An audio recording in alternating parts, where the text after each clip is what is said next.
A Real Pain was one of my favourite movies of 2024. It manages to convey so much in just an hour and a half. So let's take a look at how Robert Nassau helps us emotionally connect with two very different cousins. I want to see the whole fucking picture. Really? Twirl. Okay. Twirly okay. dervish. All right. Yeah, man, look at you. The introduction. This scene is key in establishing the group's personalities.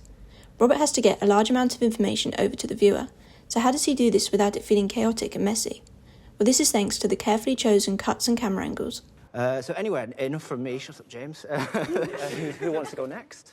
Putting to the wide shot allows us to search for the person who's going to speak first. The information isn't given to us like it would if we'd cut to her close-up. Instead, we allow time to take in the group before she says, Okay, I'll be brave. Hi, I'm Marcia Kramer. We hold on her while she's speaking for a moment, and then cut to Benji as he leans forward attentively. This quick cutaway allows the audience an insight into his personality and the parts of her introduction that he finds interesting. The editors then use characters' eye lines to move us to the next speaker. Marcia looks to James, and so we cut to him. Then James looks to Diane and Mark, and then we cut to them. This helps to immerse us in the group. As Benji says, "Oh snap," you will notice that we don't cut to him straight away. Instead, we linger on a lodge, as his reaction is more important than Benji's. I'm a survivor of the genocide. Oh, snap.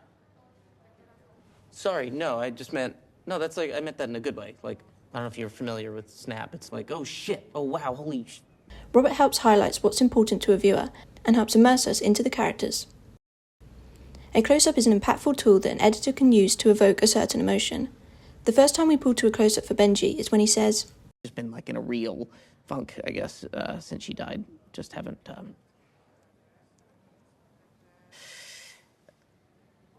Yeah, sorry, she was just my favorite person in the world. The rest of the time, someone has always been in Benji's frame. Similar to what I talked about in my analysis of Better Call Saul, it puts emphasis on what other people think of Benji, compared to what he is feeling. But in this emotional moment, all that is important is Benji. We finally get to see what's underneath the jokes and sarcasm. The dinner scene. In the build-up to Benji's comment, you will notice that the camera angles Robert has chosen to use don't show Benji at all. In fact, they almost feel like they are deliberately blocking him and pushing him out of frame. This then increases the shock factor of what he says. People are fucking idiots. A common shot throughout the film has been Benji and David sharing a frame, and even when he is gone, you will notice that the camera angles Robert has chosen to use still hold the empty space where Benji once was. It isn't until we get to this part of the conversation where David has his own frame. You know, and I look at him, and I just, want to ask him. I just want to ask him, and I just can't. Like, how did the product of 1,000 fucking miracles overdose on a bottle of sleeping pills? When Kieran got nominated for Best Supporting Actor, my family was shocked that he wasn't up for the lead, and from an instant point of view it may feel like Benji's the lead of this story. But this small sequence shows us that he's not. He has a louder presence than David, and he may feel as though he's controlling the narrative, but he isn't.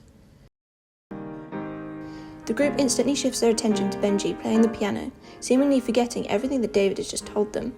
But we don't stay with them, instead we follow him out. The music playing over David walking tells us that Benji is constantly on his mind. Then we hear the loud cheers as he finishes playing. It still feels like Benji is somewhat controlling the narrative. But I think it's important to note that once David shuts the door, we lose Benji and instead remain with David. We then stay with him for the next 2 minutes of the film.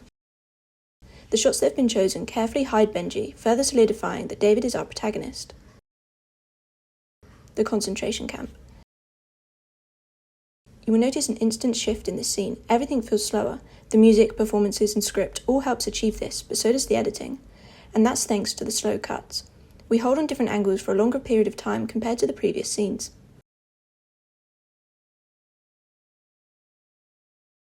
The dialogue is sparse and used primarily to tell us what we're looking at.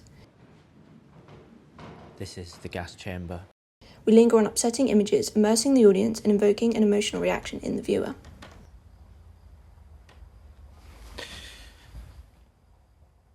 The rooftop scenes. The rooftop scenes have a very different feel to them. The first one is light-hearted, whereas the second is slower and more emotional. So let's break down the edit to see how this is achieved. You. The first scene uses J-cuts to help the conversation flow Stuck inside the body smoothly. of somebody who's always running late. And I gotta fish that fucking guy out of you every time I see you. The dialogue moves a lot faster than it does in the other scene. You know, dude, when I think about the two of us, man, Yeah. I think of us walking around New York all night, trying to stay up until morning. I walk around With the second scene, there are gaps between sentences. As you can see, we cut from Benji to David, but then wait a few seconds before he begins to speak.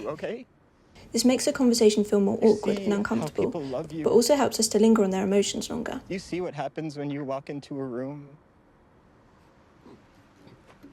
I would give anything to know what that feels like. Man. To know what it feels like to have charm. To light up a room when I walk in. But you light up a room and then you shit on everything inside of it. I'm a big fan of dialogue-driven films, and A Real Pain doesn't disappoint. With the help of the editing, we become fully immersed in both Benji and David, which can often be lost in such a short film.